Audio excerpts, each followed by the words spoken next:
Okay, దయచేసి అందరూ కళ్ళు మూసుకున్నట్లయితే ప్రార్థన చేసుకున్నాం. మహాలోకాలు కలిగించిన మా కన్న తండ్రి, మీ ఉన్నతమైన ఘనమైన నామానికి వందనములు నాయన. దేవా, మిమ్మల్ని కూర్చిన మాటలు నేర్చుకోవడానికి మాకు మంచి సమయాన్ని అనుగ్రహించి తండ్రి, ఈ ప్రదేశంలో ఈ మాటలు తండ్రి తెలియపరుస్తున్నందుకు వందనములు దేవా. తండ్రి, ఇక్కడికి వచ్చిన ప్రతి ఒక్క బిడ్డను మీరు జ్ఞాపకం ఉంచుకోండి. ప్రతి ఒక్కరూ నాయన చెప్పబడుతున్న మాటలని భావాన్ని గ్రహించేలాగిన వారికి సహాయం అనుగ్రహించండి తండ్రి. తండ్రి, ఈ కార్యక్రమంలో తండ్రి ఇంకా రావాల్సిన వారు అనేక మంది ఉన్నారు నాయన, పిలువబడిన వారు అనేక మంది ఉన్నారు తండ్రి. ప్రతి ఒక్కరూ కూడా తండ్రి ఈ ప్రదేశానికి మీరే తోడుకుని రమ్మని మీ యొక్క సహాయం అనుగ్రహించమని, అలాగే నాయన ఎవరైతే తండ్రి ఈ యొక్క శబ్దయంత్రం ద్వారా మీ మాటలు వింటున్నారో తండ్రి, వినడానికి ఆశపడుతున్నారో తండ్రి, వారి హృదయాలను కూడా మీరు తెరిచి మీ జ్ఞానికమైన వాక్కులను తండ్రి వారి మనసులో ఉంచమని సహాయం అనుగ్రహించమని తండ్రి. తండ్రి, ఇక్కడ నిలబడుతున్న నేను నాయన కేవలం తండ్రి నిమిత్త మాత్రం తండ్రి, ఈ కార్యక్రమం ఆదించి అంతవరకు నాయన మీకు మహిమార్థంగా జరిగించుకోండి తండ్రి. మీ కుమారుడైన పరిశుద్ధాత్మ తండ్రి నాకు తోడుగా ఉంచండి, సహాయం అనుగ్రహించండి. ఈ చిన్న ప్రార్థన మీ కుమారుడు మా రక్షకుడైన యేసుక్రీస్తు వారి నామమున అడిగి వేడుకుంటున్నాను పరమ తండ్రి, ఆమేన్. ప్రియమైన దేవుని పిల్లారా, కొన్ని నిమిషాల పాటు దేవుని మాటలు వినడానికి అలాగే నేర్చుకోవడానికి వచ్చిన మీ అందరికీ మన ప్రభు అయిన యేసుక్రీస్తు వారి పేరట మరొకసారి నా శుభవందనం తెలియజేస్తున్నాను. సహోదరులారా, కొన్ని సంగతులను మనం నేర్చుకుందాం. సమాజంలో దేవుని మాటలు వినడానికి అనేక మందికి ఆసక్తి లేకపోవచ్చు. ఎందుకంటే ప్రస్తుత పరిస్థితులను బట్టి ఆలోచిస్తే చాలామందికి దేవుడు తప్ప అన్నీ అవసరమయ్యాయి, కానీ దేవుడు మాత్రం అవసరత లేకుండా పోయింది. వారికి దేవుడు ఎప్పుడు అవసరం అయ్యాడంటే వారి బాధల్లోనూ, వారి కష్టాల్లోనూ, వారి ఇబ్బందుల్లోనూ, లేదా వారికి కావలసిన ఈ భోగముల నిమిత్తం దేవుని దగ్గరకు వచ్చేవారే అనేక మంది ఉన్నారు. ఏంటండి ఎలా మాట్లాడుతున్నారు? మేము దేవుని దగ్గరికి వెళుతున్నాం కదండి, దేవుని మాటలు వింటున్నాం కదండి, వాక్యాన్ని చదువుతున్నాం కదండి, పాటలు పాడుతున్నాం కదండి, దేవుని జ్ఞానాన్ని ఎప్పుడు నేర్చుకుంటున్నాం కదా, మీరేంటి ఎలా మాట్లాడుతున్నారని మాట్లాడచ్చు. ప్రియమైన వాళ్ళారా, చాలామంది నిజంగా అలా ఉంటే చాలా బాగుంటుంది, సమాజం చాలా బాగుంటుంది, ఈ ప్రపంచం బాగుంటుంది, మన చుట్టూ ఉన్న మనుషుల ప్రవర్తన కూడా చాలా బాగుంటుందండి. కానీ అనేక మంది దేవుని కోసం బ్రతుకుతున్నాం అంటున్నారు, దేవుని మాటలు వింటున్నాం అంటున్నారు, దాని ప్రకారం బ్రతుకుతున్నాం అంటున్నారు, కానీ దాని ప్రకారం జీవించేవారు మనకు సమాజంలో కనిపించట్లేదు. మరి మనుషులు దేనికి ఇష్టపడుతున్నారు? దేనికి మనిషి ఆరాటపడుతున్నాడంటే ఇదిగో లోక సంబంధమైన కొన్ని విషయాలకి మనిషి అలవాటు పడ్డాడండి. అవి ఎటువంటి విషయాలంటే అందులో ముఖ్యంగా మాట్లాడుకుంటే మనం ధనం కోసం మాట్లాడుకోవాలి.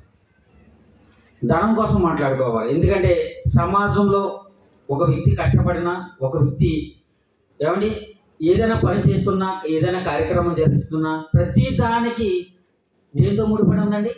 ఒక ధనంతో ముడిపడి ఉంది. ధనం లేకుండా ఏదైనా జరుగుతుందా? ఏది జరగదు. అందుకే కదా డబ్బు ఉంటే దేని తీసుకురావచ్చంట? కొండ మీద ఉన్న కోతిని తీసుకురావచ్చంట. నిజానికి కోతిని పట్టుకోవాలంటే మన దగ్గరే తిరుగుతుంది అప్పుడప్పుడు. మనం పట్టుకుంటామా? కానీ డబ్బు ఉంటే ఏమవుతుంది? కోతి వచ్చేస్తుందండి. అంటే దాని ఉద్దేశం ఏంటి? ఆ కోతి కొండ మీద ఉన్నా, లేదా ఇంకా వేరే వేరే పర్వతాల మీద ఉన్నా, వేరే ప్రదేశంలో ఉన్నా, నీ దగ్గర డబ్బు ఉంటే మరొకరికి అప్పచెప్పిస్తే వాడు ఎంత కష్టపడైనా సరే ఆ కోతి నీ దగ్గరికి తీసుకొచ్చిస్తాడన్నమాట. ఒక మంచి సామెత వాడారండి. అందుకే డబ్బు ఉంటే కొండ మీద ఉన్న కోతైనా వస్తుందని మాట్లాడారు. ప్రియమైన నేను ఒక విషయం మాట్లాడుతున్నాను, ఒక విషయాన్ని మిమ్మల్ని అడగాలనుకుంటున్నాను. డబ్బు ఉంటే మీ ప్రాణం వస్తుందా? డబ్బు ఉంటే మీ ప్రాణాన్ని మీరు నిలబెట్టుకోగలరా? మీ యొక్క ఆరోగ్యాన్ని మీరు కొని తెచ్చుకోగలరా?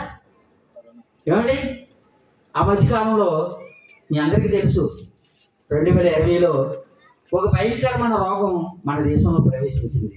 అంతకుముందు ఈ యొక్క రోగం ఎక్కడ ఉద్భవించిందంటే చైనా అయినా ఒక దేశంలో వచ్చింది. తర్వాత మెల్లిమెల్లిగా అది వస్తే ఎక్కడికి వచ్చిందంటే మన భారతదేశంలోకి వచ్చింది. సుమారు 6 నెలల పాటు ఏమండి మనకి ఏమి విధించారు? లాక్డౌన్ విధించారు. లాక్డౌన్ అంటే ఏంటి? ఇంటికి తాళం వేసినట్టు. ఇంటికి తాళం వేసి ఇంట్లో దొంగలు చొరబడకుండా ఏమండి భద్రత కల్పించినట్టు ఒక ఊరికి, ఒక ప్రాంతానికి, ఒక వీధికి, ఒక ఇంటికి, ప్రతి దానికి లాక్డౌన్ అన్నారంటే మీరు ఇంట్లో ఉండి తాళం వేసిన ఇంట్లో ఉన్నామన్నారు. మీరు ఎక్కడికి వెళ్ళడానికి లేదు, తిరగడానికి లేదు, ఏ పని చేయడానికి మీకు అవకాశం లేదు. ఆ లాక్డౌన్లో చాలా మంది చాలా ఇబ్బంది పడ్డారు. పనులు లేక, తిండి లేక, ఏమండి ప్రయాణాలు జరగక, వ్యాపారాలు జరగక ఎన్నిటినో కోల్పోయారండి. ఏమండి మనిషి జీవితం అతరాకుతం అయిపోయిందండి. అతరాకుతం అయిపోయింది. మరి ఇంత ధనం ఉన్నది కదా, మా జీవితాన్ని మేము మార్చుకోగలమని మనం మాట్లాడుకుంటే మార్చుకోలేకపోయారు. ఎవరు మార్చుకున్నారండి? విదేశాలలో, వేరే వేరే పాశ్చాత్య దేశాలలో ఏమైందంటే తెలుసా? ఏమండి ఒక మనిషిని కప్పెట్టడానికి కూడా కనీస అవసరం అండి. నిజంగా చెప్పాలంటే ఒక 4 మనుషులైనా కనీసం తీసుకువెళ్ళి మోసుకెళ్ళి కప్పెట్టడానికి కూడా, పాతి పెట్టడానికి కూడా అవకాశం లేకుండా పోయిందండి. అలాంటి లిస్టులో ఎంతమంది ఎలాంటి వారు ఉన్నారు తెలుసా? వేల కోట్లు, లక్షల కోట్లు ధనం ఉన్న ధనవంతులు ఉన్నారు. ధనవంతులు ఉన్నారండి. మరి ఈరోజు మనిషి కోసం మనం ఆలోచించినప్పుడు ప్రతి మనిషి దేనికోసం ఆలోచిస్తున్నాడండి? ధనం కోసం. ధనం సంపాదించాలండి. ప్రియమైన దేవుని పిల్లరా, దీనికోసం బైబిల్లో ఈ ప్రభువైన యేసుక్రీస్తు వారు ఒక మంచి మాట చెబుతున్నారు. అందరూ బైబిల్ తెచ్చుకున్న ప్రతి ఒక్కరూ కూడా దయచేసి మీ బైబిల్ తెచ్చి మత్తయి సువార్త 6వ అధ్యాయం, మత్తయి సువార్త 6వ అధ్యాయం, మత్తయి సువార్త 6వ అధ్యాయం, మత్తయి సువార్త 6వ అధ్యాయం 19వ వచనం చదవండి. మత్తయి సువార్త 6వ అధ్యాయం 19వ వచనం. భూమి మీద మీ కొరకు ధనమును కూర్చుకొనవద్దు, ఇక్కడ చిమ్మిటయు తుప్పును తినివేయును, దొంగలు కన్నము వేసి దొంగిలెదరు, పరలోకమందు మీ కొరకు ధనమును కూర్చుకునడి అని మాట్లాడుతున్నారు. చూడండి, సాధారణంగా మనం లోకంలో మాట్లాడినప్పుడు చాలా మంది ఏమని మాట్లాడతారో మీ అందరికీ బాగా తెలుసు. ఏమని మాట్లాడతారండి? వయసులో ఉన్నప్పుడే, మీకు అవకాశం ఉన్నప్పుడే, సమయం ఉన్నప్పుడే మీరు ఏం సంపాదించాలి? 4 రాళ్ళు వెనక వేసుకోమంటారు. 4 కాదు 10 వేసుకో. 4 రాళ్ళు కాదు 10 రాళ్ళు వెనక వేసుకో. 4 రాళ్ళు వెనక వేసుకోమంటారు. రాళ్ళు వేసుకోమంటే ఏం వేసుకుంటారు? అందరూ కిడ్నీలో రాళ్ళు వేసుకుంటారు. మీకు అర్థమైందా? 4 రాళ్ళు వెనక వేసుకోమంటే ఏ రాళ్ళు వేసుకుంటారు? కిడ్నీలో రాళ్ళు వేసుకుంటారు. బాగా కొవ్వు పెట్టిన ఆహారం తినడం, మసాలా ఫుడ్లు తినడం, లేదా బయట ఉన్న ఫాస్ట్ ఫుడ్, నూడిల్స్, ఫ్రైడ్ రైస్లు, ఇటువంటి రకరకాల ఫుడ్లు తినడం, ఫాస్ట్గా ఫుడ్ తింటారు, ఫాస్ట్గా రాళ్ళు తెచ్చుకుంటారు. ఏమంటే రకరకాల ఈ యొక్క పానీయాలు, డ్రింకులు కానీ, ఓ బిర్యానీ తినేందుకు పెద్ద 1 లీటర్ బాటిల్ డ్రింక్ తాగేస్తాడు. ఏమవుతుంది? ఈ శరీరాన్ని నువ్వు తయారు చేసావా? దాని యొక్క సిస్టమ్ ఎలా ఉన్నదో నీకు తెలుసా? ఏమి తెలియదండి. ఉన్నది కదా నువ్వు లోపలే చేతమే. ఆ తర్వాత ఏమవుతుంది? ఆ వెనకాల వీప్ వెనకాల నొప్పి వస్తుంది అంటాడు, కడుపులో నొప్పి వస్తుంది అన్నాడు, అక్కడ నొప్పి వస్తుంది అన్నాడు. వెళ్తావు, అక్కడికి వెళ్ళాక స్కానింగ్ చేస్తారు. బాబు నీ లోపల ఏమున్నాయి? 4 రాళ్ళు ఉన్నాయి. ఈ డబ్బులన్నీ సంపాదించి ఏం చేసావు? రాళ్ళు ఎక్కడేసుకున్నావు. అంతే కదండి. ధనం లేకపోతే నువ్వు తింటావా? రకరకాల ఫుడ్లు నువ్వు బయట ఎలా తిరగలుగుతున్నావు? డబ్బు లేకపోతే ఉచితంగా వస్తాయా? రావు కదా. మరి ఈ ధనంతో నువ్వు ఏం కొనుక్కున్నావు? 4 రాళ్ళు వెనకేసుకున్నావు. ఆ రాళ్ళు వెనకాల వేసుకుంటే బాగుంది, కిడ్నీలు వేసుకున్నాడు. అది ప్రాబ్లం. ప్రియమైన దేవుడు ఆలోచించండి. సమయం ఉన్నప్పుడే, వయసు ఉన్నప్పుడే 4 రాళ్ళు వెనక వేసి సంపాదించాలి, ఇల్లు కట్టుకోవాలి, లేదా పలానా కార్యక్రమం జరిగించుకోవాలి నువ్వు అని ఇటువంటి మంచి మంచి మాటలు చెప్పేవారు మన సమాజంలో అనేక మంది కనబడతారు. కానీ దేవుడు ఏంటండి, ప్రభువైన యేసుక్రీస్తు వారు ఏంటండి ఎలా మాట్లాడుతున్నారు? మీరు భూమి మీద ధనమును కూర్చుకోవద్దు అంటున్నాడండి. మరి ధనాన్ని మనం కూర్చుకోకపోతే మన భూమి మీద ఎలా బ్రతుకుతాం? మేము ఆహారం ఎలా తినాలండి, మేము బట్టలు ఎలా కట్టుకోవాలండి, మా జీవనాన్ని మేము ఎలా కొనసాగించుకోవాలని మీరు మాట్లాడచ్చు, మీరు అనుకోవచ్చు. ప్రియమైన దేవుడు పిల్లరా, దేవుడు చెబుతున్న మాటలో మీకు బాగా అర్థం కావాలి. దేవుడు ఏమన్నాడు? ధనమును కూర్చుకోవద్దు అన్నాడు. జాగ్రత్తగా ఉన్నాడు. ధనమును కూర్చుకోవద్దు అన్నాడు. నాతో పాటు అలా ఏకీభవిస్తే మీకు అర్థమవుతుంది. మీరు అలాగా ఊరగానే కూర్చుంటే తెలియదు అనమాట. అర్థమైందా? రైట్. కూర్చుకోవద్దు అన్నాడు. కలిగి ఉండొద్దు అని చెప్పట్లేదు దేవుడు. ఏమొద్దు అన్నాడు? కూర్చుకోవద్దు అన్నాడు. మీకు అర్థమైందన్నమాట. అంటే అన్నపాన వస్త్రములు కలిగి మీరు ఉండండి. అంటే మీకు తినడానికి తిండి కావాలి, కట్టుకోవడానికి బట్ట కావాలి, ఉండడానికి ఒక నివాసం కావాలి. అంతే కదండి. గవర్నమెంట్ అన్ని ఒక రకరకాల ఏమిటి పథకాలన్నీ ప్రవేశపెడుతుంది. దీనికి ముసలివారు వయసులో ఉన్న వారికి అయితే మీకు పెన్షన్ ఇస్తుంది. మీరు ఆహారం తినలేరేమో అని మీకు 5 కేజీలు బియ్యం ఇస్తుంది.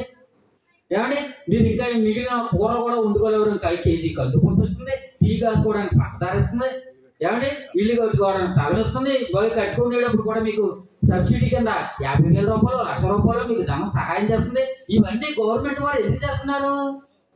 మీకు కనీస అవసరతలు ఇవన్నీ కూడా గవర్నమెంట్ వారికి తెలిసిన ఈ యొక్క సత్యం దేవుడికి తెలియదా? దేవుడికి ఎందుకు తెలియదండి? దేవుడికి అన్నీ తెలుసు. మనకి ఏ సమయంలో ఏది కావాలో, మనకి ఏమేమి అవసరం ఉన్నదో ప్రతిదీ దేవుడికి తెలుసు. కానీ దేవుడు ఏమన్నాడంటే మీరు ధనమును కూర్చుకోవద్దన్నారు. కూర్చుకోవద్దంటే కలిగి ఉండొద్దని కాదు నా ఉద్దేశం, ఎక్కువగా కూర్చుకోవద్దని, దానికోసమే ప్రయాసపడొద్దని. దానిని కలిగి, దానిని ఉండి, దానిని చూస్తూ హాయిగా బ్రతికేద్దాం, నవ్వుదాం, మనం ఇదంతా ఉంటే బాగుంటుందని అనుకుంటున్నాం. కానీ బైబిల్లో ఒక మంచి మాట రాయబడింది, అది మీకు తెలియాలి. ఆ మాట ఏంటంటే చూచుట చేత కన్ను తృప్తి పొందడం లేదన్నాడు. చూడటం వల్ల దేనికి తృప్తి లేదంట? కళ్ళుకు తృప్తి లేదంట. అంటే ఎంత చూసినా దాని ఇంకేముంది, దాని తర్వాత ఏమొస్తుంది, తర్వాత ఇంకా ఏముంటుందో, ఇంకా ఆలోచన చూసారా, తృప్తి కలగడం లేదు కళ్ళుకి. అలాంటప్పుడు ఈ తృప్తి మీకు ధనం వల్ల వస్తుందా? రాదు ప్రియరా, రాదు. ధనమును కూర్చుకోవద్దాడు. ఎందుకంటే ఆ ధనం నీ ప్రాణాన్ని కాపాడలేదు, నీకు పరలోకాన్ని అనేది ధనం ఇవ్వలేదు. మీకు బాగా అర్థం కావాలంటే ఈ మధ్య కాలంలో జరిగిన ఒక ఇన్సిడెంట్ చెప్తానండి. రతన్ టాటా అని ఒక వ్యక్తి ఉన్నాడండి. చాలా మంది చదువుకున్న వారికి తెలుస్తుంది, చదువు లేని వారికి అర్థం కాకపోవచ్చు, చెప్తున్నాను. ఇప్పుడు మన మధ్య కొంతమందికి కార్లు కనపడుతున్నాయి కదండి, చిన్న చిన్న మారుతి కార్లు లాంటివి అటువంటి కనపడుతున్నాయి కదా. ఈ కార్లన్నీ ఏంటంటే ఈ కంపెనీ వాడు, ఈ టాటా కంపెనీ వాడు కొన్ని కార్లు, టాటా ఏసీలు, లారీలు, ఇలా రకరకాల ఎలక్ట్రానిక్ వస్తువులు, ఇటువంటి పరికరాలు, ఇటువంటి గ్యాజెట్లు, ఇలా ప్రతిదీ అతను తయారు చేశాడు. అతను కంపెనీకి పెట్టి ప్రతి వస్తువును తయారు చేశాడండి. ప్రతి వస్తువును తయారు చేశాడు. ఈ మధ్యకాలం అతను చనిపోయాడు. లాస్ట్ ఇయర్ చనిపోయాడు, 4 సంవత్సరం. అయితే అతను చనిపోయే టైంకి అతని ఆస్తి విలువ ఎంతో తెలుసా మీకు? 10,000 కోట్లు అండి. ఎంతండి? 10,000 కోట్లు.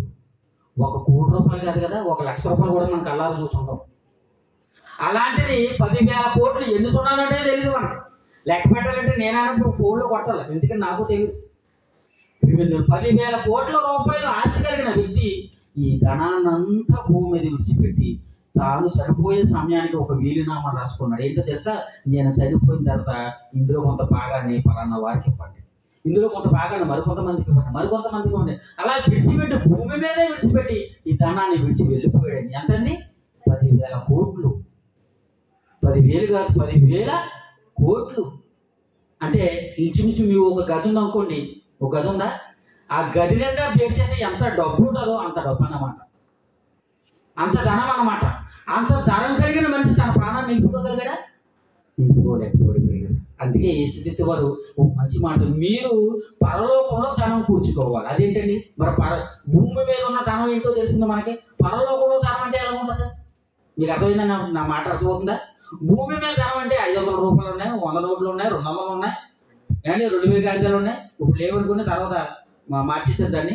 కానీ ఇంత ధనం మన కళ్ళ ముందు కనపడుతుంది. మరి పరలోకంలో ధనం అంటే ఎలా ఉంటుంది? పరలోకంలో ధనం కూర్చుకోండి, మీరు భూమి మీద ధనం కూర్చుకోవద్దు అన్నాడు కదా. పరలోక ధనం అంటే ఎలా ఉంటుంది? ఎలా ఉంటుంది? జాగ్రత్తగా ఆలోచించాలి, జాగ్రత్తగా ఆలోచించాలి. ప్రియమైన దేవుని పిల్లారా, ఈ ధనం అంటే ఏంటంటే, ఇదిగో మనం భూమి మీద బ్రతుకుతున్నప్పుడు దేవుని కోసం ఉన్నతంగా బ్రతకాలి, మంచిగా బ్రతకాలి, పరిశుద్ధంగా బ్రతకాలి, పవిత్రంగా బ్రతకాలి. కష్టం వచ్చినా, నష్టం వచ్చినా, వేదనైనా, ఇబ్బందైనా, ఎటువంటి పరిస్థితి అయినా దేవుని కోసం నిలబడి మీరు మంచి పనులు చేస్తూ, నీతి క్రియలు చేస్తూ ఈ భూమి మీద మీరు జీవనాన్ని కొనసాగించి వెళ్తే అదే ఒక పరలోక ధనంగా దేవుడు చెప్పాడండి. ఈ మాటలో ఉన్న పరమార్థం అదే. ఈ మాటలో ఉన్న పరమార్థం అదే. ప్రియమైన దేవుని పిల్లారా, జాగ్రత్తగా ఆలోచించండి. ఈ ధనాన్ని సంపాదించుకోవడానికి అనేక మంది ఈ ధనాన్ని విడిచిపెట్టారండి. బైబిల్లో చాలా మంది గొప్ప గొప్ప భక్తులు ఉన్నారండి, ఎంతో ధనం కలిగిన వారు. అయినా వారు దేని కోసం ఆశపడలేదు తెలుసా? ఈ లోక సంబంధమైన ధనం కోసం ఆశపడలేదు. మంచి మాట చూద్దాం. తిమోతికి రాసిన మొదటి పత్రిక, తిమోతికి రాసిన మొదటి పత్రిక 6వ అధ్యాయం, తిమోతికి రాసిన మొదటి పత్రిక, తిమోతికి రాసిన మొదటి పత్రిక 6వ అధ్యాయం 18వ వచనం. తిమోతికి రాసిన మొదటి పత్రిక 6వ అధ్యాయం 18వ వచనం. వారు వాస్తవమైన జీవము సంపాదించుకునే నిమిత్తము రాబో కాలముకు మంచి పునాది తమ కొరకు వేసుకునిచు. ఏమండి, ఏమని మాట్లాడుతున్నాను? వారు రాబోచున్న వాస్తవమైన జీవితం అంట. వాస్తవమైన జీవితం. వారంటే ఎవరండి? మన ముందు ఇంతకుముందు కొంతమంది పితరులు ఉన్నారు. అబ్రహాం కానీ, ఇస్సాకు కానీ, యాకోబు కానీ, మోషే గారు కానీ, ఏమండి అనేక మంది నీతిమంతులు కానీ, యేసుక్రీస్తు వారు కానీ, వీరందరూ కూడా ఏమంటే దేనికోసం ఎదురు చూశారంటే రాబోతున్న వాస్తవమైన జీవితం కోసం ఎదురు చూశారు. అంటే ఈ జీవితం వాస్తవం కాదా? ఈ జీవితం వాస్తవం కాదా? వాస్తవం అంటే ఏంటండి? నిజం. మీకు అర్థమైందా? వాస్తవం అంటే ఏంటి? నిజం అన్నమాట. ఈ జీవితం నిజం కాదు, నిజమైన జీవితం మరొక జీవితం ఉన్నది. ఆ జీవితం కోసం ఎదురు చూస్తూ ఈ మంచి పునాది వేసుకుంటారంట. భూమి మీద మంచి పునాది వేసుకుంటారంట. మీకు బాగా అర్థం కావాలంటే ఒక మంచి ఉదాహరణ చెప్తాను. ఏమండి, జగదీష్ చంద్రబోస్ అనే ఒక వ్యక్తి మొక్కలకు ప్రాణం ఉందని కనిపెట్టాడు. ఏం కనిపెట్టాడండి? మొక్కలకి ప్రాణం ఉందని కనిపెట్టాడు. అప్పటి వరకు మొక్కలకు ప్రాణం ఉందని ఏ మనిషికి తెలియదండి, ఏ మనిషికి తెలియదు. ఈ జగదీష్ చంద్రబోస్ అనే వ్యక్తి మొక్కలకు ప్రాణం ఉందని తెలియపరిచాడండి. అంటే అప్పటి వరకు మొక్కలకు ప్రాణం ఉంటుందన్న విషయం మనుషులకు తెలియదు. అదే నిజం అనుకుంటారు. మాకు ఏదో మొక్క విత్తనం ఉంటుంది, భూమిలో పెరిగిపోతుంది, అదే తర్వాత చనిపోతుంది అనుకున్నారు, తర్వాత ఎండిపోతుంది అనుకున్నారు. కానీ అది నిజ జీవితం కాదు. నిజమైనది ఏంటంటే దానికి ప్రాణం కలిగి ఉన్నది. జంతువులకు ఎలా ప్రాణం ఉంటుందో, మనుషులకు ఎలా ప్రాణం ఉంటుందో, మొక్కలకు కూడా ప్రాణం ఉంటుందని అతను నిజాన్ని నిరూపించాడండి. నిజాన్ని సమాజానికి తెలియపరిచాడండి. దేవుడు కూడా అదే చెప్తున్నాడు. ఈ వాస్తవమైన జీవితాన్ని సంపాదించుకోవడానికి అనేక మంది ఏమంటే ఎన్నెన్నో విడిచిపెట్టారండి. అపోస్తలుడైన పౌలు మీ అందరికీ తెలుసు. ఇతను క్రీస్తు కోసం నిలబడి, క్రీస్తు కోసం తనకు కలిగిన దానిని సమస్తాన్ని ఎలా ఎంచుకున్నాడండి? పెంటతో సమానంగా ఎంచుకున్నాడండి. పెంటతో సమానంగా. పెంటను ఎవడన్నా తెచ్చుకుని ఇంట్లో పెట్టుకుంటాడు? ఎవడన్నా తెచ్చుకుని పెంట తెచ్చుకుని ఎవడైనా ఇంట్లో పెట్టుకుంటాడా? ఎప్పుడు పెట్టుకుని ఎక్కడ పడతారు? ఆ కాలువనో లేదా గోదావరి కొట్టో లేదా మరొక చోట మీరు చోట ఊరి చివరిన ఎక్కడో ఇక్కడ పడిచేస్తారు. ఒక డంపింగ్ యార్డ్లో తీసుకెళ్ళి వేసేస్తారు పెంటని. పెంటను తెచ్చుకుని ఎవరో లోపల పెట్టుకోడు. అతను పెంటగా ఎంచుకున్నది ఏం ఎంచుకున్నాడు? అతనికి కలిగిన సమస్తాన్ని ఎంచుకున్నాడు. ఎంత గొప్ప వ్యక్తి అండి! అలాగే అతను తింగరోడా, లేదా జ్ఞానం లేనివాడా, లేదా బుద్ధిహీనుడు అంటే కాదని చాలా జ్ఞానవంతుడు. అతని ముందు ఏ వ్యక్తి కూడా సరిపోదు. అలాంటి వాడు తనకు కలిగిన దానిని సమస్తాన్ని పెంటతో ఎంచుకున్నాడండి. లేదంటే దేవుని కోసం మనం ఎంతో కొంత కానుక ఇవ్వాలంటే, దేవునికి ఏదో కొంత ఇచ్చేస్తే మేము పరలోకం వెళ్ళిపోతామని మనం అనుకుంటే అది పొరపాటు పిల్లరా. ఎందుకంటే అలాగే నిజంగా దేవుడికి కానుకిస్తే మనం పరలోకం వెళ్ళిపోతాం అనుకుంటే, మరి పొట్టి చెక్కయ్య కోసం మీ అందరికీ తెలుసు. ఈ చెక్కయ్య యేసుక్రీస్తు తన ఇంటికి వస్తున్నాడని తెలిసినప్పుడు తనకు కలిగిన ఆస్తి అంతటిని కూడా 2 భాగాలు చేశాడండి. 2 భాగాలు చేశాడు. 2 భాగాలు చేసి ఒకటి పేదలకు పంచిపెట్టేశాడు, మరొకటి అతను ఎవరి దగ్గర అయితే అన్యాయంగా తీసుకున్నాడో వారికి 3 రేట్లు వేసి ఏం చేశాడండి? వారిని పంచిపెట్టేశాడు. పేదవాడుగా మిగిలిపోడు పొట్టి చెక్కయ్య. చెక్కయ్య ధనవంతుడిగానే మనకు తెలుసు. కానీ అతని యొక్క పరిస్థితి యేసుక్రీస్తు అతన్ని అనువదించిన తర్వాత, యేసుక్రీస్తు అతను వెంబడించిన తర్వాత అతని యొక్క పరిస్థితి ఎందుకు ఎలా మారిపోతే చూడండి మీరు. ఎందుకు అతను ఆ యొక్క ధనాన్ని విడిచిపెట్టేశాడంటే వాస్తవమైన జీవితం కొరకు, నిజమైన జీవితం కొరకు. మీ అందరికీ తెలుసు మోషే ఇశ్రాయేలును సుమారు 40 సంవత్సరాలు ఏమంటే అరణ్యం కూడా నడిపించిన వాడు. ఈ మోషే ఏమండి ఒక మంచి సందర్భంలో ఎలా మాట్లాడుతున్నాడు చూడండి. హెబ్రీయులకు రాసిన పత్రిక ముగింపు మాటలుగా హెబ్రీయులకు రాసిన పత్రిక 11వ అధ్యాయం, హెబ్రీయులకు రాసిన పత్రిక 11వ అధ్యాయం, హెబ్రీయులకు రాసిన పత్రిక 11వ అధ్యాయం 24వ వచనం. హెబ్రీయులకు రాసిన పత్రిక 11వ అధ్యాయం 24వ వచనం. మోషే పెద్దవాడైనప్పుడు విశ్వాసమును బట్టి ఐగుప్తు ధనము కంటే క్రీస్తు విషయమైన నింద గొప్ప భాగ్యమని ఎంచుకుని అల్పకాలము పాప భోగములు దేవుని ప్రజలతో శ్రమ అనుభవించిన మేలను యోచించి మరో కుమార్తె యొక్క కుమారులను అనిపించుకున్నట్టు ఒప్పుకొనలేదు. మోషే అంటే చిన్నవాడు కాదండి. మోషే అంటే చిన్నవాడు కాదు. మోషే కోసం మీకు తెలియాలి. మోషే ఐగుప్తు దేశం, ఇప్పటికీ ఆ దేశం ఈజిప్ట్ కింద మనకి పిలువబడుతుంది. ప్రపంచంలో ఎన్ని నాగరికత ప్రారంభమైంది, ప్రారంభానికి నాందిగా ఉన్నది ఐగుప్తు దేశం. ఈ ఐగుప్తు దేశానికి ఒక రాజుగా అయ్యే అవకాశం వచ్చిందండి మోషేకి. మీకు అర్థమవుతుందా? జాగ్రత్తగా వినాలి. ఐగుప్తు దేశానికి ఒక రాజుగా పట్టాభిషేకం పొందే అవకాశం మోషేకి వచ్చిందండి. అతనికి ఉన్న ఆప్షన్ ఏంటో తెలుసా? ఈ రోజు మనం ఎమ్మెల్యేని కానీ, ఎంపీలను కానీ, సీఎంను కానీ, పిఎంను కానీ ఎవరినైనా ఎన్నుకోవాలంటే ఏం చేయాలి? ఎన్నికలు పెడుతున్నారు. అనేక మంది ఓట్లు వేస్తేనే కానీ, వారందరూ తిరిగి మనకి క్యాన్వాసింగ్ చేస్తేనే కానీ మనందరూ వెళ్ళి ఓట్లు వేస్తేనే కానీ ఒక వ్యక్తి మాత్రం నెగ్గరండి. అంతే కదా? ఒక వ్యక్తి నెగ్గాలంటే అందరూ వెళ్ళి ఓట్లు వేయాలి. ఎవరు ఎక్కువగా చేస్తే మెజారిటీ ఎవరికి వస్తే వారు నెగ్గుతారు. కానీ ఇక్కడ మోషేకి అటువంటి ఆప్షన్ లేదండి. అటువంటి ఇబ్బంది లేదు. అతనుకున్న ఆప్షన్ ఏంటో తెలుసా? దగ్గరికి వెళ్ళి ఐగుప్తు సింహాసనం మీద కూర్చోవాలంటే అతనికి ఒక ఆప్షన్ ఉంది. ఫరో యొక్క కుమార్తె ఉంది. ఆ కుమార్తెను చూసి ఈమె ఎవరు అనుకుంటున్నావు? ఈ ఫరో కుమార్తె ఎవరు అనుకుంటున్నావు? ఈమె ఎవరు కాదు, స్వయాన నా సొంత తల్లి అని ఒక్క మాట చెప్పమన్నది. ఒకే ఒక్క మాట. జాగ్రత్తగా వినాలి. ఫరో కూతురుని చూసి ఈమె ఎవరో కాదు, నన్ను పిలిచిన తల్లి కాదు, ఈమె నా సొంత తల్లి అని ఒక మాట చెప్తే ఆ రోజు మోషేకి ఐగుప్తు సింహాసనం దక్కేదండి. ఐగుప్తు సింహాసనం దక్కేది. ఈ రోజు ఆ దేశాన్ని చూసి వెళ్ళి చూస్తే ఏమండి వేల లక్షల కోట్ల రూపాయల సంపద కలిగిన దేశంగా ఉన్నది.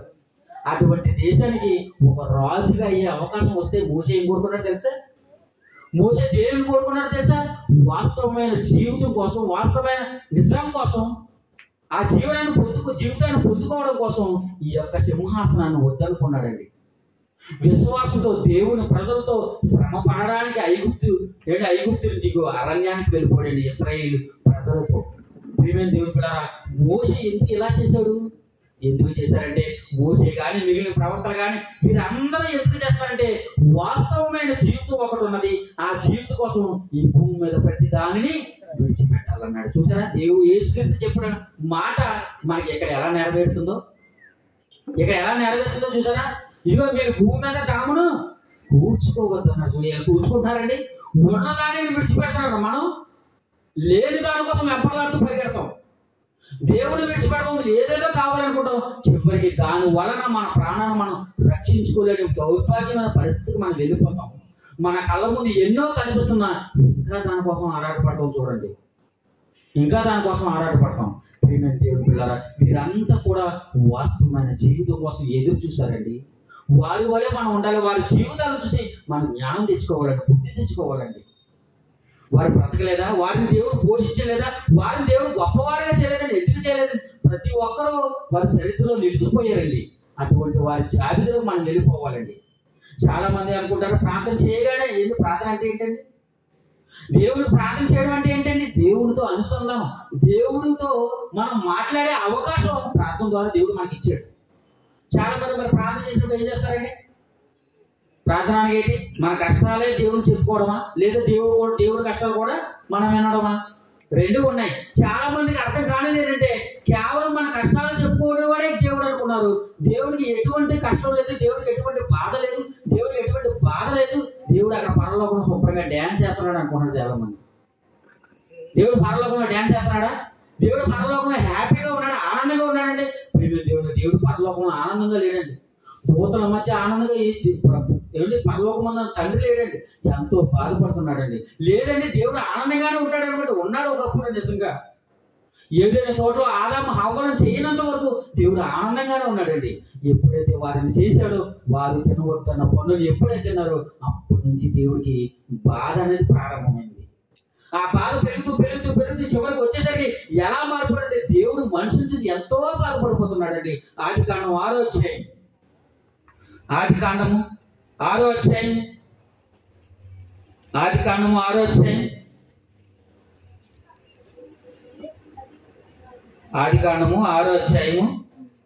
5వ వచనం. ఆదికాండము 6:5. నరుల చెడుతనము భూమి మీద గొప్పదనియు వారి హృదయం యొక్క తలంపులను ఊహ అంతా ఎల్లప్పుడూ కేవలం చెడ్డదనియు యెహోవా చూసి తాను భూమి మీద నరులను చేసినందుకు యెహోవా సంతాపం పొంది తన హృదయంలో నొచ్చుకున్నాడని చూడండి. దేవుడు ఎందుకు బాధపడుతున్నాడట? ఒక గేదెను చేసినందుకు, ఒక కుక్కను చేసినందుకు, ఒక నక్కను చేసినందుకు, ఏమంటే ఒక పశువును చేసినందుకు, ఒక గుర్రాన్ని చేసినందుకు, ఒక సింహాన్ని చేసినందుకు, జంతువులను చేసినందుకు దేవుడు బాధపడలేదండి. జీవులు చేసిన దేవుడు ఎప్పుడూ బాధపడలేదండి. దేవుడు ఆనందంగా ఉన్నాడు వాటి చేత. ఎందుకంటే అవన్నీ దేవుడి కోసం బ్రతుకుతున్నాయి, దేవుడి కోసం ఆలోచిస్తున్నాయి, దేవుడు చెప్పిన పనిని కొనసాగిస్తున్నాయి. మరి ఎవరిని చూసి దేవుడు బాధపడుతున్నాడంటే, ఇదిగో భూమి మీద మనుషులను చేసినందుకు దేవుడు ఏం పడుతున్నాడు? బాధపడుతున్నాడట, సంతాపం పొందుతున్నాడు, తన హృదయంలో నొచ్చుకున్నాడట. అంటే దేవుడికి గుండెపోటు వచ్చింది. హృదయంలో నొచ్చుకోవడం అంటే ఏంటి? హార్ట్ అటాక్ ఎవరికైనా వచ్చినప్పుడు ఎలా ఫీల్ అవుతారు?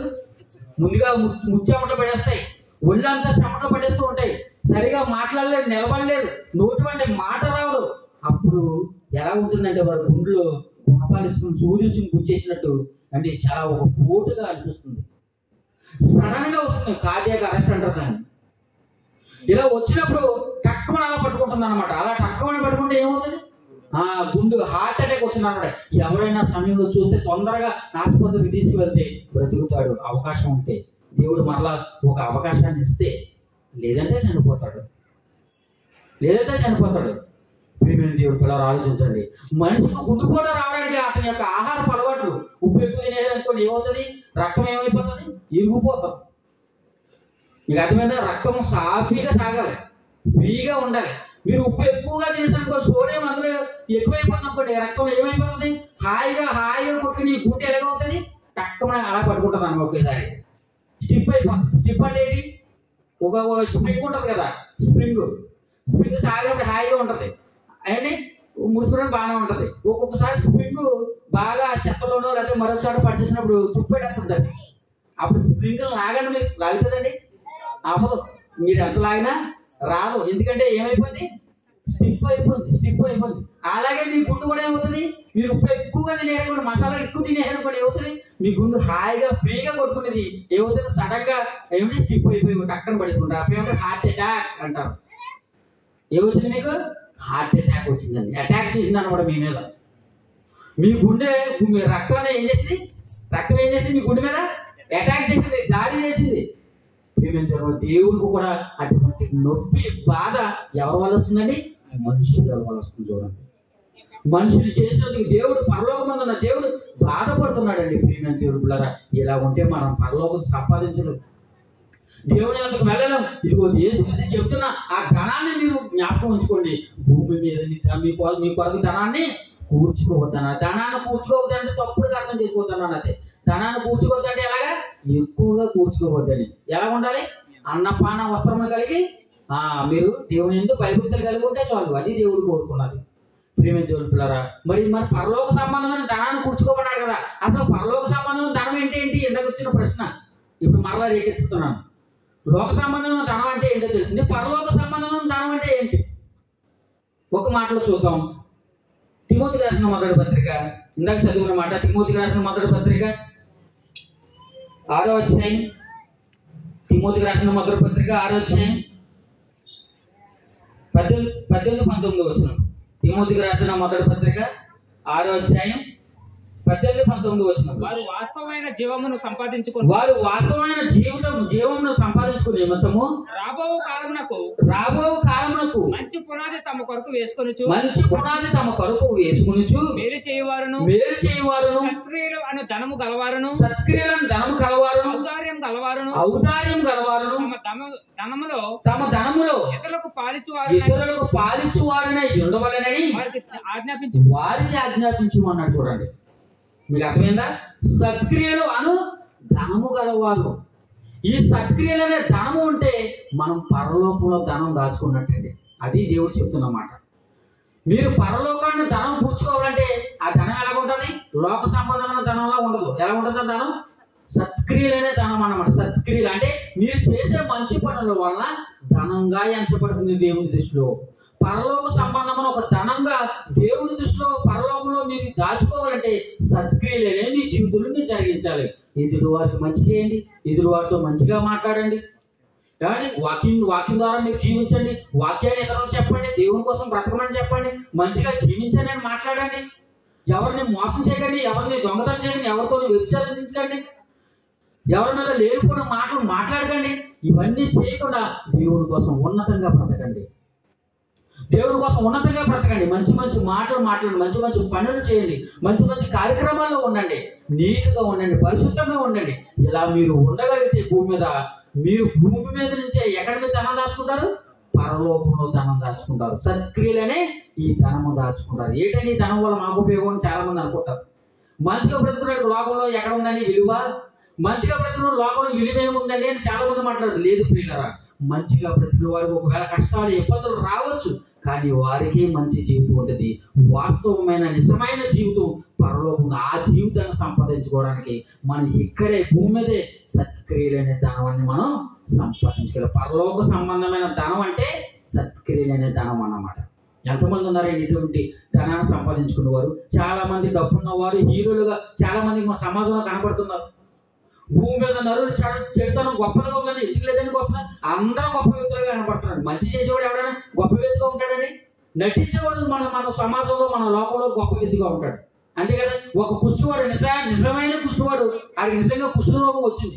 ఆ కుష్టివాడు మన కళ్ళ ముందు ఉన్న కుష్ఠరోగంతో బాధపడుతున్నా, శరీరం అంతా దౌర్భాగ్యమైన స్థితిలోకి వెళ్ళిపోయినా అతను చూసి ఎవరైనా జాలి పడతారండి? అతను చూసి ఎవరైనా సహాయం చేస్తారండి? ఎవరో చేయరండి. అతను ఏమైనా అవార్డు ఇస్తారా? ఎటువంటి అవార్డు ఎవరు? మరి ఎవరికి ఇస్తారు అవార్డు?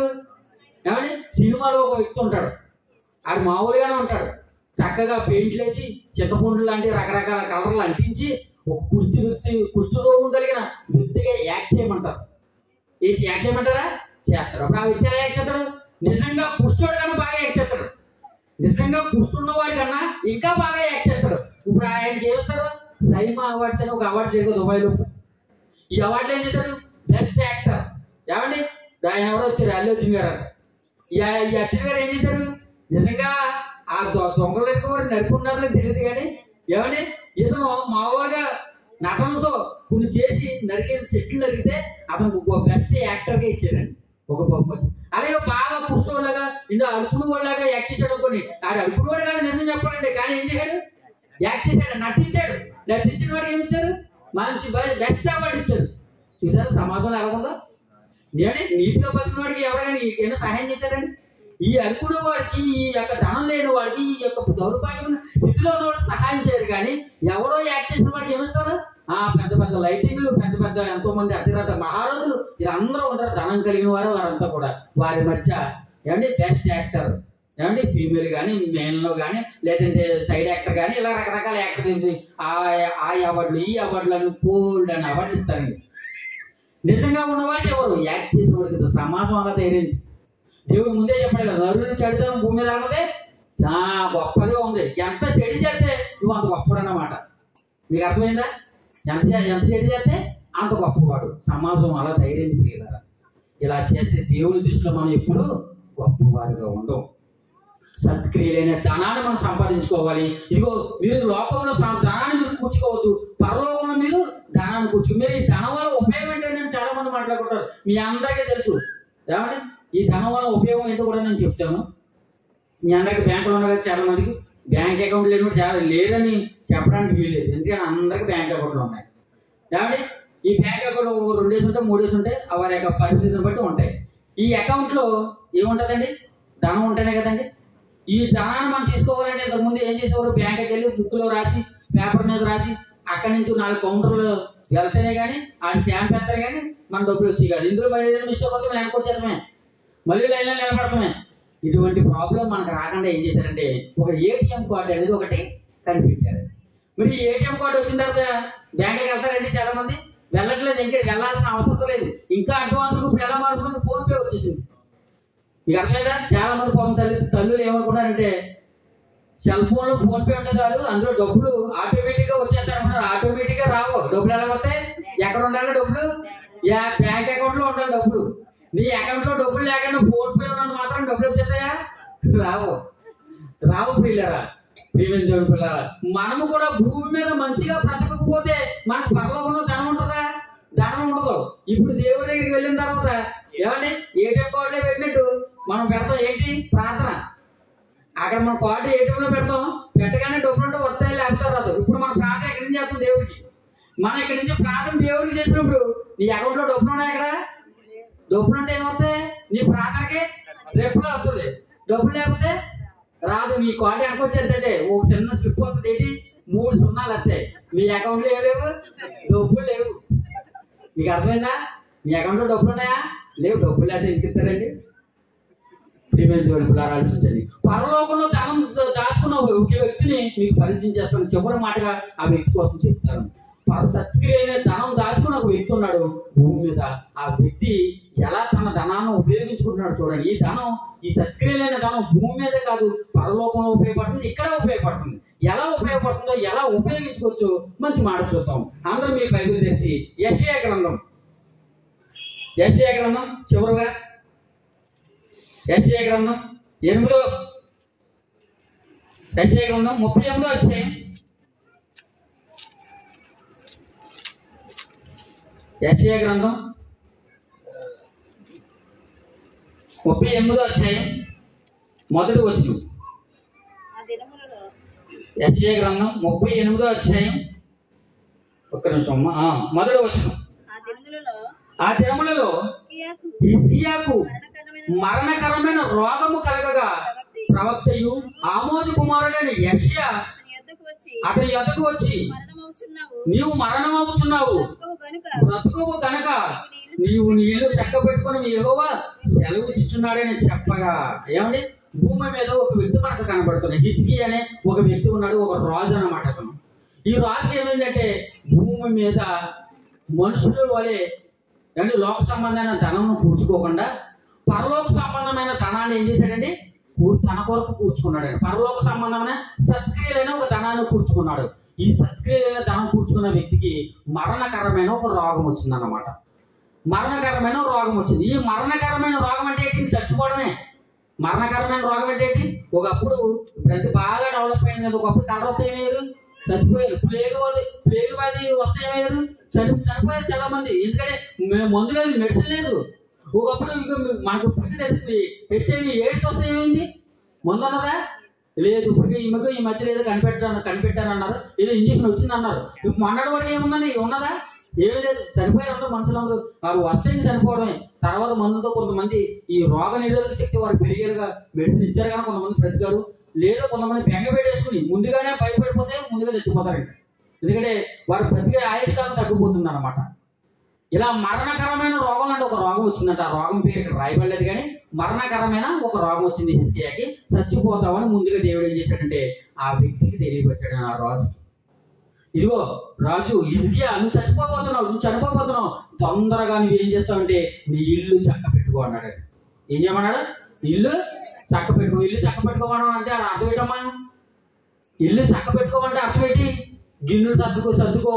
ఏమండి, వీరి మీద ఉన్నాయి, అక్క మీద ఉన్న గిన్నెలను శుభ్రంగా తోమేసుకుని మరి ఎండలో ఎండ పెట్టేసుకుని హాయిగా ఈ 2 రోజులు ఎండ పెట్టి మళ్ళీ దేని మీద అక్క మీద పెట్టేలా పొయ్యిలు ఏంటి గడపలో మొత్తం అన్ని ఇంటికన్నీ పెయింట్లు వేసేసి మొత్తం అన్ని ఎందుకు చచ్చిపోతున్నాడు కదా. చనిపోయే ముందుగా ఏం చేస్తాడు? ఎవరైనా చనిపోతే ఏం చేస్తారండి? చనిపోతే ఏం చేస్తారండి? ఇల్లంతా శుభ్రం చేసేస్తాడు, ముందన్నీ పాడేస్తారు కదా. ముందుగా చెప్పాడు కనుక చక్క పెట్టుకోమంటే ఏంటి? ఇవన్నీ సర్దుకుని ముందుగా రెడీ చేసినప్పుడు చచ్చిపోమనా? కాదు దాని అర్థం. ముందుగా చక్క పెట్టుకోమంటే నువ్వు చేయవలసిన పనులు ఏవైతే ఉన్నాయో, ఎవరికైనా నువ్వు సహాయం చేయవలసిన వారు, నువ్వు ఇంకా జరిగించవలసిన మంచి కార్యక్రమాలు ఏమైనా ఉన్నా, లేదా నువ్వు ఎవరికైనా అప్పు ఉన్నా, లేదా నీకు ఎవరైనా తిరిగి ఇవ్వాలన్నా, ప్రతి దానిని నువ్వు మంచి కార్యక్రమాలు ఏవైతున్నావు ప్రతి దానిని నువ్వు చక్క పెట్టుకో. ఎందుకంటే నీ మరణ రహస్యాన్ని నేను ముందుగా చెప్తున్నాను. నువ్వు కొన్ని రోజుల్లో చనిపోబోతున్నావు ముందుగా చెప్పు. హిజ్కియాకి తప్ప ప్రపంచంలో ఏ వ్యక్తికి తెలియదండి మరణం కోసం. మీకు అర్థం ఉందా? దేవుడు హిజ్కియాగా చెప్పాడు, ఎవరికి చెప్పలేదు. నువ్వు చనిపోబోతున్నావు అని ముందుగా ఏ వ్యక్తికి చెప్పలేదు, హిజ్కియా ఒక్కడికే చెప్పాడండి. ప్రపంచంలో ఈ చరిత్రలో మనం చూడగలిగితే ఈ హిజ్కియా ఇలా చెప్పగానే ఏమంటున్నాడు? ఏం జరుగుతుందో చూడండి. 2వ వచనం. అతడు తన ముఖంలో గోడతో తిప్పుకుని యెహోవా యథార్థ హృదయుడైన సత్యముతో సన్నిధిలో నీ సన్నిధిని నేను ఎట్లు నడుచుకుంటున్నాను, నీ దృష్టికి అనుకూలంగా సమస్యలు నేను ఎట్లు జరిగించుతున్నా గొప్పగా జ్ఞాపకం చేసుకున్నామని హిజ్కియా కన్నీళ్లు విడిచి యెహోవాను ప్రార్థింపగా. ఏమండి హిజ్కియా ఏం చేశాడండి? దేవునికి ప్రార్థన చేస్తున్నాడు. ఇప్పుడు హిజ్కియా అకౌంట్లో ఏమున్నాయి? డబ్బులు ఉన్నాయి. మీకు అర్థమవుతుందో లేదో? సత్క్రియలనే దానం ఉన్నది హిజ్కియా అకౌంట్ లో. ఇప్పుడు హిజ్కియా ప్రార్థన చేశాడు దేవుడికి, ప్రభువా నేను యథార్థ హృదయం నీ యందు ఎలా బ్రతికానో ఒకసారి జ్ఞాపకం చేసుకోవయ్యా అని దేవుని ప్రార్థించినప్పుడు ఏటీఎం కార్డు పెట్టాడు అనమాట. అంటే ఓ ప్రార్థన చేశాడు అనమాట హిజ్కియా దేవుడికి. కన్నీళ్ళు విడిచు నా డబ్బులు నాకు ఇవ్వయ్యా బాబు ఈ దేవుడా, నా డబ్బులు నాకు కొద్దిగా నాకు జ్ఞాపకం చేసుకో, నాకు అవసరత ఉంది అని దేవుడికి ప్రార్థించినప్పుడు, దేవుడు వేడుకున్నప్పుడు దేవుడు ఏమైనా మాట్లాడుతున్నాడు చూడండి. నాలుగో వచనం, యెషయాకు ప్రత్యక్షమై ఇలాగ సెలవిచ్చును, నీవు తిరిగి హిజ్కియాకు పోయి అతనితో ఇట్లనము, నీ పితరుడైన దావీదుకు దేవుడైన యెహోవా నీకు సెలవిచ్చినది ఏమనగా, నీవు కన్నీళ్లు విడుచుట చూచి తిని నీ ప్రార్థన నేను అంగీకరించున్నాను, ఇంకా 15 సంవత్సరం ఆయుష్కాలం నీకు ఇచ్చేదను మరియు అని మాట్లాడుతున్నాడు చూడండి. హిజ్కియా ప్రార్థన చేయగానే ఏమొచ్చాయండి? 15 సంవత్సరాల ఆయుష్కాలం వచ్చిందండి. ఏటీఎం కార్డులో ఇలా కార్డు పెడితే 15,000 రూపాయలు వెంటనే టకాలమని మిషన్ టకటకటకటకటండి కాబట్టి దానికి లెక్కించేసుకుని 15,000 రూపాయలు ఏటీఎం కార్డులో మనకు వచ్చినట్టు హిజ్కియాకి ఏమొచ్చిందని ప్రార్థించగానే తండ్రి యొద్ద నుంచి 15 సంవత్సరాల ఆయుష్కాలం వచ్చిందండి. ఎందువల్ల వచ్చింది? హిజ్కియా ఒక మాట అన్నాడు ప్రార్థనలో. ఏమన్నాడు? ప్రభువా నీ యందు నేను యథార్థ హృదయమే ఎలా నడుచుకుంటున్నాను ఒక్కసారి జ్ఞాపకం చేసుకోవయ్యా. బ్రతిమాలుకుంటున్నాడండి. ఆయన అకౌంట్ లో డబ్బులు ఉన్నాయి కానీ వచ్చింది ప్రార్థనకి జవాబు. నీ అకౌంట్ లో డబ్బులు ఏమున్నాయి? నీ అకౌంట్ లో ఏమైనా డబ్బులు ఉన్నాయా? ఎవరికైనా మంచి చేసావా? ఎవరికైనా వాకింగ్ చెప్పావా? ఎవరికైనా వాకింగ్ చెప్పడానికి సహాయం చేసావా? దేవుడు మాటలు ఎప్పుడైనా ప్రకటించడానికి ఈ యొక్క సహాయం అనుగ్రహించేవాడు. ఎవరికైనా చెప్పావు ఏ పూజతో పక్కతో పూజలు మాట్లాడతావు, వీటితో లేనిపోయిన మాటలు మాట్లాడతావు, లేనిపోయిన సంగతులు చెప్తావు, ఇదే చెప్పుకుంటాం తప్ప మా అకౌంట్ లో డబ్బులు ఏమంటాయి? భూమి మీద ఉంటాయి డబ్బులు, భూమి మీద ఉంటాయి డబ్బులు. లోక సంబంధం ధనం మన దగ్గర ఉంది కానీ పరలోక సంబంధం ధనం మన దగ్గర లేదు. ప్రియులారా మన అకౌంట్ ఇప్పటికీ 000 అక్కడ 3 సున్నాలు ఉన్నాయి. ఇక్కడి నుంచి అయినా ఈ మాటలు విన్నప్పటి నుంచి అయినా మీ యొక్క మనసుని మీరు మార్చుకోండి. మన మనసును మనం మార్చుకుందాం. దేవుని వైపు మన ముఖం తిప్పుకుందాం. ప్రభువా ఎప్పటి వరకు నేను పాపం చేశాను, తప్పు చేశాను, నా తప్పును క్షమించి తండ్రి, ఇదిగో నేను పరలోకంలో ధనం కూర్చుకోవాలనుకున్నాను, సహాయం చేయి దేవా. మంచి పనులు చేయడానికి, మంచి కార్యక్రమంలో ఉండడానికి, నేను మంచిగా జీవించడానికి, యథార్థంగా నా యొక్క జీవితాన్ని నేను ముందుకు సాగించడానికి నాకు సహాయం చేయి తండ్రి అని దేవుడు ఒక్కసారి ఈరోజు మనం వేడుకుందాం. ఈ యొక్క ప్రార్థనలో, ఈ యొక్క సందర్భంలో ప్రియమైన దేవుని ద్వారా ఈ మాటల మీద మీరందరూ కూడా మంచి నిర్ణయం తీసుకోండి. ఈ మాటలు మీకు ఎక్కడ పడితే అక్కడ ప్రకటింపబడవండి. ఇదిగో ఇటువంటి సమయం వచ్చినప్పుడు ఇవి ఈ కుటుంబం వారు ఒక మంచి ఆలోచన చేసి ఈ మాటలు మీకు వినిపింప చేయాలనుకున్నాడు. ఎంత సమయం అండి? కేవలం 1 గంట. ఈ గంట తర్వాత మీకు మాట ఎవరైనా చెప్తారండి? ఈ మాటలు ఎవరు చెప్పరండి. మరలా మనం మన పందాలో మన టీవీలోకి వెళ్ళిపోతాం, మన ప్రదేశాలకు మనం వెళ్ళిపోతాం, మన ఎవరిలో మనం ఉంటాం. కానీ దేవుడు మాట్లాడారు అందరికీ మాటలు దేవుడు చెప్పించడు. కాబట్టి వచ్చిన అవకాశాన్ని ముందుగా వినియోగించుకుని దేవుని కోసం ఉన్నతంగా బ్రతికుతారని కోరుకుంటూ ఈ మాటలు ముగిస్తున్నాను. కళ్ళు మూసుకున్నట్లయితే ప్రార్థన చేసుకుందాం. మహాలోకాన్ని కలిగించిన మా కన్న తండ్రి దేవా, ఈ విలువైన సంగతులను తండ్రి, మాటలను తండ్రి కొన్ని నిమిషాల పాటు నాయన వివరించాను తండ్రి. ఎంతో కష్టంతో ప్రయాసతో తండ్రి దేవా ఈ కుటుంబ సభ్యులు తండ్రి మీ మాటలు వినిపింప చేయాలనే ఒక మంచి ఉద్దేశంతో నాయన ఈ యొక్క కార్యక్రమం జరిగిస్తున్నారు తండ్రి. వారు ఎన్ని నిమిత్తం అయితే తండ్రి జరిగిస్తున్నారో మీకు తెలిసిన ఆయన వారి యొక్క కుటుంబాన్ని మీరు కాపాడండి, వారికి సహాయం అనుగ్రహించండి. మీ కృపను వారి ఎందుకు ఉంచండి నాయన తండ్రి. పిల్లలు ముగ్గురిని తండ్రి ఆ తల్లి ఎంతో కష్టపడి తండ్రి పెంచి పోషిస్తుంది నాయన. వారి యొక్క కుటుంబానికి ఆదరణ మీరు అనుగ్రహించి కృపను చూపమని తండ్రి. ఇవి ఇక్కడ కూడి వచ్చిన ప్రతి ఒక్క బిడ్డని జ్ఞాపకం చేసుకోండి నాయన. ప్రతి ఒక్కరూ మీ మాటలు వినడానికి ఎంతో ఆసక్తితో, ఆతురతతో తండ్రి ఈ ప్రదేశానికి వచ్చి నాయన మీ మాటలు ఎంతో ఆనందంతో వింటూ ఆనందించారు తండ్రి. తిరిగి వెలుచుండగా తండ్రి వారికి ఈ యొక్క సహాయం అనుగ్రహించి గొప్పని చూపమని ఆయన. ఇంకా నా తర్వాత ఇంకా చెప్పబోతున్నా, కొన్ని మాటలు వివరించబోతున్నా నా సహోదరుడు గంగాధర ఉన్నారు ఆయన. ఆయనకు కూడా మీ యొక్క విలువైన మాటలను, సంగతులను మీరు అనుగ్రహించమని గొప్పని చూపమని ఈ ప్రార్థన మీ కుమారుడు మా రక్షకుడైన యేసుక్రీస్తు వారి నామమున అడిగి వేడుకొంచున్నాను పరమ తండ్రి. ఆమేన్. అందరికీ వందనములు.